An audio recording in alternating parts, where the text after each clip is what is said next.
I was asked to compile a video to show all the tools and components required in order to make an N64 portable. I'll start with some of the basic tools. Of course, you need some screwdrivers to get into the system for general working, including lifting off the heat sinks from the board, etc. This in fact is a game bit which is designed to make life much easier to get into the N64 with its horrible six-sided screws. Three types of pliers. The thin one is quite useful to remove anything that may have dropped or slipped, and also for holding wires in place when soldering. I know you can use a soldering station, I have one, but I prefer not to use it. There's a better quality pair of pliers for removal of various components, and if things need a little bit of extra oomph, a much tougher piece as well. Two types of pincers. These are pretty good for cutting out pins when removing ports. Again, two types. This is much tougher, however this gets to places that this one can't reach. A pair of scissors, of course, for cutting the wires, and some wire trimmers. Normal craft knife. It's one of the most important parts, the Dremel. I've used non-branded ones in the past. They don't seem to have a lot of torque, they're not particularly brilliant. Dremel is a very good brand. The one I utilise here has different speeds. Cutting through plastic at fairly low speed is much better, because the higher ones it will melt, but of course you do need a lot more power if you're going to cut through something like metal. Variable speed is quite handy. And this is an attachment which is quite handy. It enables you to Dremel with more flexibility, and also not holding such a chunky piece of plastic when you're cutting through certain items. Variety of tools, standard drill bits. These are grinding stones. They can be good alternatives sometimes to using the sanding drums, but of course you need all these in a variety of different sizes. I've got plenty of others of these. I tend to use them to destruction, but these are typical ones that you need to utilise for doing this type of project. There are two types of multimeters I use, simply because this one does most things but it doesn't do the continuity.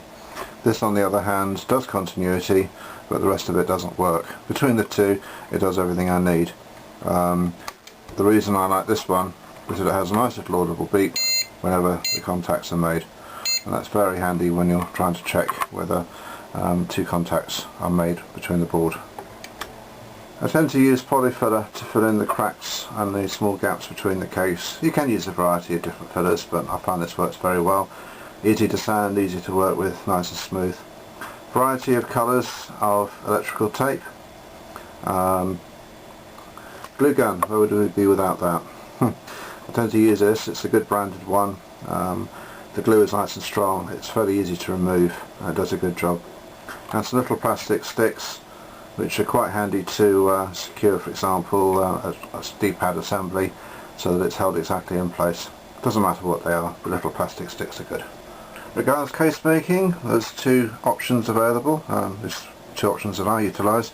Either use Tupperware boxes like this and effectively cut off the sides, seal in the top with some flat plastic, some perspex or acrylic or plexiglass as it's called, and it makes a very strong case and also nice and flat on the top.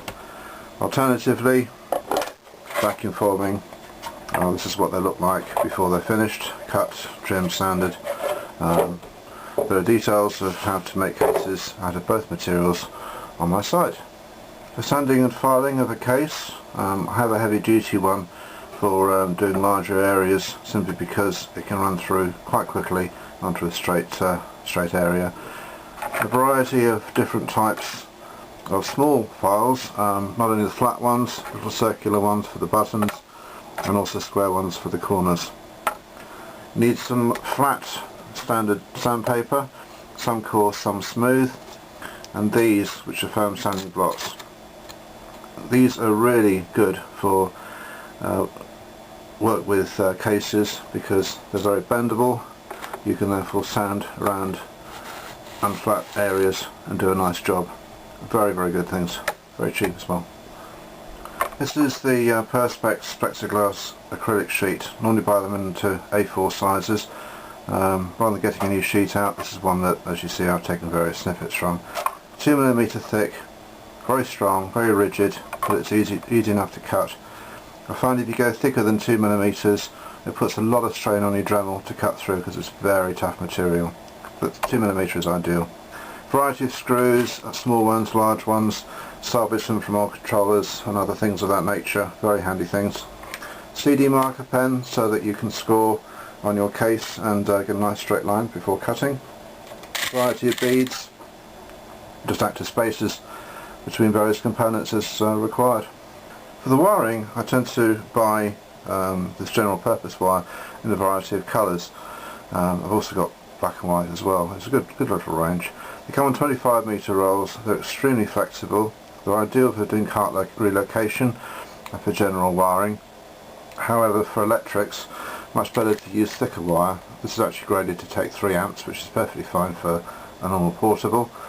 Tend to use the red for the 7.5 volts, the black of course for the negative, and then this is the other, as in for example the 3.3 volt line for the N64. It just helps to keep them separate for troubleshooting effectively. For the soldering, I tend to use a nice cheap 30 watt iron. They cost £5 each on eBay including delivery.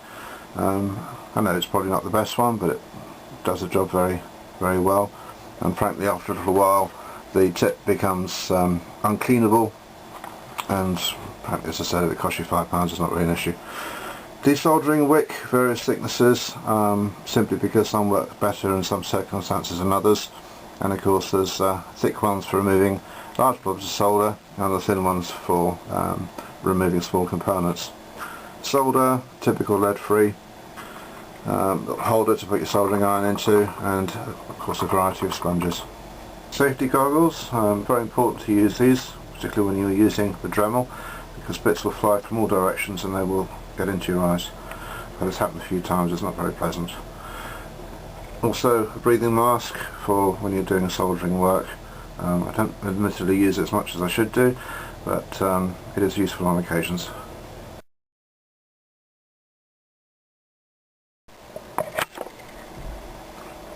For the buttons, I like to use these nice mushy feeling rubber topped tack switches. Feel very good and very easy to utilise. You can use these which are more like your typical tack switch, hence the click. Those have got the buttons mounted on top. They'll be fine for things like screen controls. Texas Instruments, this is just a step down regulator to convert 7.5 volts down to the 3.3 volts, and for that you also need to use a 2K resistor and a 100 UF capacitor. A 2-throw, 2-pole switch for the power, for the on-off, and to keep the system cool, this is a small fan from a graphics card, nice and slimline, quite quiet, runs happily on 7.5 volts. And in terms also of the cooling, heat sinks, this is actually designed for a graphics card. It's 4mm tall, so very slimline, particularly in comparison to other ones. You can get them bigger, which are even more useful to go over the chips, and of course you'll need some form of compound to transfer the heat into them properly. Because the N64 doesn't get massively hot, I'm going to experiment instead with using a copper plate. Copper is designed to be about 20% more efficient at removing heat. To do an N64 portable, of course you need to have an N64. Utilising an expansion pack because it plays all of the games as opposed to a jumper pack that plays most of them. There's a macro pad or the super pad, depending on what type you have. They're both the same. I like these because they have nice flat buttons, and the joysticks are also quite big, easy to use, nice and responsive. You need a PlayStation 1 screen. It's a nice 5.25 inch LCD, one of the best you can get. Does the composite RGB, and it's a very good screen. And the batteries, you can use LiPos. I use the lithium-ion batteries. They're for the camcorders. I'll use 2 or 3 of these packs. They've got their built-in battery protection circuits to stop them over and under charging, which is very important.